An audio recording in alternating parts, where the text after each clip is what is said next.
Hi guys, कैसे हैं आप। आज के वीडियो में हम आपके साथ एक ऐसे डिजीज के बारे में डिस्कस करेंगे जिसके डायग्नोज होने के बाद ट्रीटमेंट शुरू करने में देर करने पर कॉम्प्लिकेशंस डेवलप हो सकते हैं, जिससे डिजीज के ठीक होने में मुश्किलें आ सकती हैं। इस डिजीज का नाम न्यूमोनिया है।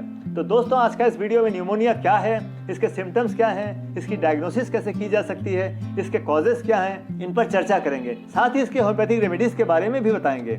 यदि आपको हमारे वीडियोस पसंद आते हैं तो इस वीडियो को शुरू से लास्ट तक जरूर देखिएगा और सब्सक्राइब करिएगा। साथ ही बेल आइकॉन को भी प्रेस करिएगा, जिससे आगे आने वाले वीडियोस के नोटिफिकेशंस आप तक पहुंच सकें। तो दोस्तों, आइए शुरू करते हैं। न्यूमोनिया एक इन्फेक्शन द्वारा होने वाली बीमारी है जो एक या दोनों लंग्स में हो सकती है, जिसके होने का कारण बैक्टीरिया, वायरसेस या फंजाई इनमें से कोई भी हो सकते हैं, जिसकी वजह से लंग्स या फेफड़ों में एयर सैक्स या एल्वियोलाई में इन्फ्लेमेशन या सूजन आ जाती है।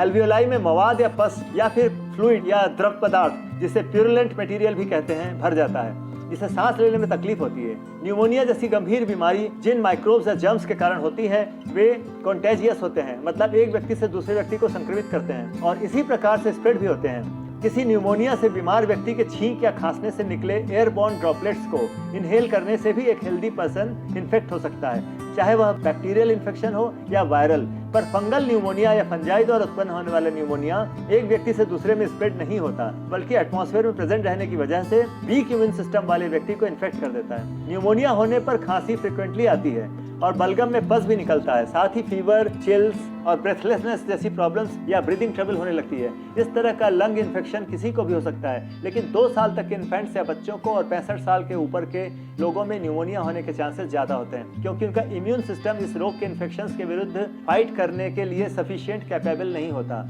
हमारे लाइफस्टाइल का भी इस डिजीज से इन्फेक्ट होने में बहुत बड़ा कंट्रीब्यूशन होता है, जैसे सिगरेट पीना या स्मोकिंग, एक्सेसिव अल्कोहल का यूज करना या सेवन करना, पॉल्यूशन में रहना, हॉस्पिटल में इन्फेक्टेड पेशेंट्स के बीच ज्यादा एक्सपोज होना, ये सब न्यूमोनिया से इन्फेक्शन होने की संभावना को बढ़ा देते हैं। साथ ही पहले से ही चली आ रही यदि कोई रेस्पिरेटरी ट्रैक्ट इन्फेक्शन हो या रेस्पिरेटरी ट्रैक्ट संबंधी डिजीज हो जाए तो भी न्यूमोनिया होने के चांसेस ज्यादा होते हैं। तो दोस्तों, आइए अब न्यूमोनिया नामक गंभीर बीमारी के सिम्टम्स के बारे में बात करते हैं। न्यूमोनिया के सिम्टम्स किस वजह से इन्फेक्शन हुआ इस पर डिपेंड करते हैं और यह वजह या कॉजेस के हिसाब से वेरी करते हैं, मतलब चेंज होते हैं। यह व्यक्ति के एज और उसके हेल्थ की क्या कंडीशन है इस पर ही बहुत कुछ निर्भर करता है और इस डिजीज को डेवलप होने में कई दिन लग जाते हैं। खांसते समय सीने में दर्द होना, सांस लेते समय सीने में दर्द होना, खांसी या कफ के साथ बलगम और म्यूकस का निकलना, थकावट की फीलिंग होना अर्थात फैटिगनेस और भूख कम होना मतलब लॉस ऑफ एपेटाइट, फीवर होना, चिलनेस आ जाना मतलब बहुत ज्यादा हाथ पैर ठंडे हो जाना,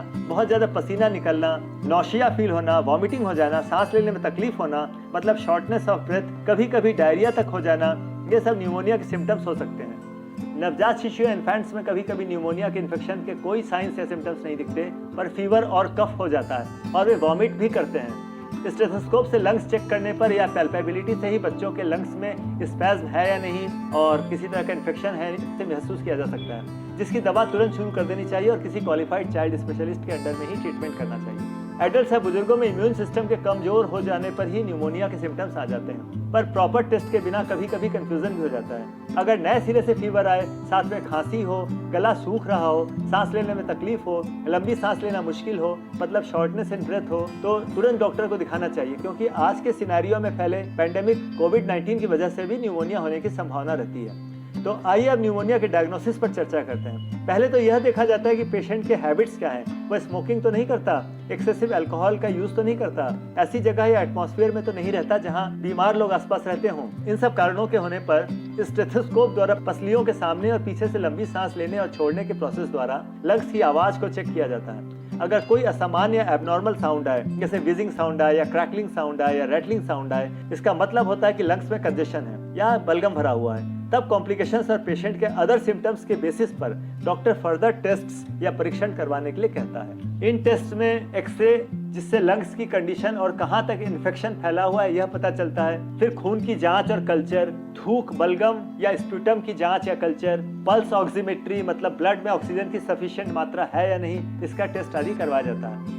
अगर पेशेंट ऑलरेडी हॉस्पिटल में ही है और दूसरी हेल्थ इश्यूज भी हैं, तो दूसरे टेस्ट या परीक्षण भी एडवाइस किए जाते हैं, जिनमें एक तो है किसी आर्टरी से ब्लड की थोड़ी सी मात्रा या सैंपल लेकर ब्लड में ऑक्सीजन का परसेंटेज मेजर किया जाता है। दूसरा है ब्रोंकोस्कोपी जिसके द्वारा एयरवेज या ट्रैकिया के ब्लॉकेज का पता लगाया जाता है। तीसरा है सीटी स्कैन। सीटी स्कैन द्वारा लंग्स की डिटेल पोजीशन का पता किया जाता है। या फिर लंग्स के प्लूरल चेंबर में फ्लूइड की प्रेजेंस सस्पेक्ट किया जाता है तो पसलियों के बीच से अर्थात प्लूरल स्पेस में से फ्लूइड सैंपल लेकर इन्फेक्शन किस टाइप का है यह पता लगाया जाता है। न्यूमोनिया गंभीर बीमारी और समय पर इलाज शुरू न किए जाने पर कॉम्प्लिकेशंस पैदा हो सकते हैं। ये कॉम्प्लिकेशंस कुछ इस तरह के हो सकते हैं, जैसे अगर बैक्टीरिया पूरे शरीर में ब्लड में फैल जाए तो सेप्टिक शॉक और ऑर्गन फेलियर हो सकता है, जिसे बैक्टीरियमिया कहते हैं। सांस लेने में ज्यादा तकलीफ होने पर ब्रीदिंग मशीन का यूज करना पड़ सकता है और लंग्स के क्लियरेंस होने तक इसका यूज करना पड़ सकता है। लंग्स और चेस्ट कैविटी के बीच का फ्लूइड भी इन्फेक्टेड हो सकता है। लंग्स में एब्सेस तक हो सकता है, जिसमें लंग्स के चारों ओर पस पॉकेट्स बन जाते हैं। तो दोस्तों चलिए न्यूमोनिया होने के कारण या कॉजेस पर डिस्कस करते हैं। तो जैसा कि हम पहले ही बता चुके हैं कि ये कॉजेस बैक्टीरियल, वायरल और फंगल होते हैं।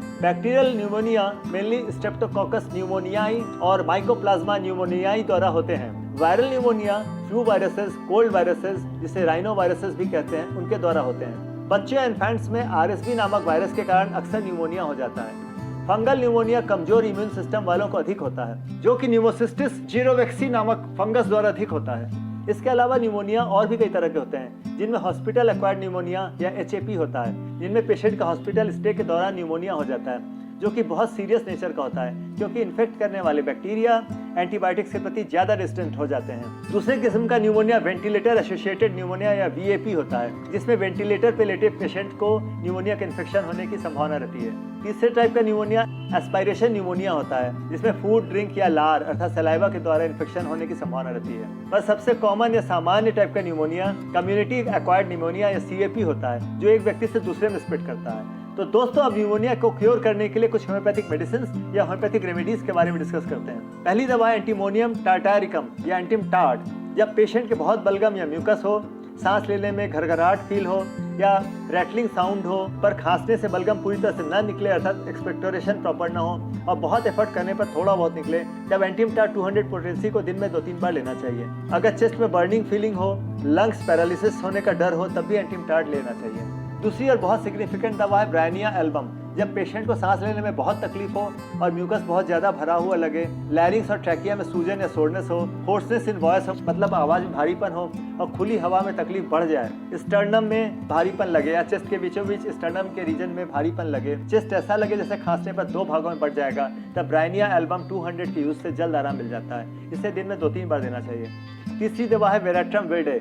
जब चेस्ट में एक्सट्रीम कंजेशन हो मतलब कफ या म्यूकस भरा हो, ब्रीदिंग में रुकावट महसूस हो, सांस फूलने लगे, नौशिया फील हो या वॉमिटिंग हो जाए, तब वेराट्रम वेडे के 200 पोटेंसी का दिन में 3 बार यूज करने से जल्द रिलीफ मिल जाता है। या फिर इसका 2 बार यूज भी कर सकते हैं। वेराट्रम वेडे के 200 पोटेंसी का दिन में 2 बार यूज करने से भी रिलीफ मिल जाता है। चौथी दवा ट्यूबरकुलिनम है, जिसका खासकर बच्चों के ब्रोंकोन्यूमोनिया में बहुत इफेक्टिव रोल होता है। जब हार्ड हैचिंग कफ हो मतलब नॉन प्रोडक्टिव कफ हो और भूख न लगे अर्थात लॉस ऑफ एपेटाइट हो, वेट लॉस हो, तो ट्यूबरकुलिनम 1 mg की आधे घंटे से 3 रिपीटेड डोजेस देना चाहिए और बेटर रिजल्ट्स के लिए रात को सोने से पहले देना चाहिए।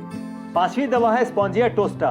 जब सांस लेने पर विजिंग साउंड या CTS की आवाज सुनाई दे, चेस्ट में बलगम जमा हो पर न निकल रहा हो, ट्रैकिया के एयर पैसेजेस में ब्लॉकेज फील हो, तो स्पॉन्जिया 30 की दिन में 3-4 डोजेस देने पर जल्द आराम मिल जाता है। पर इन सब के बावजूद सिम्टम्स अपीयर होने पर सबसे पहला इंपॉर्टेंट काम ये होना चाहिए कि किसी होम्योपैथिक फिजिशियन को या किसी फिजिशियन से तुरंत कंसल्ट करना चाहिए।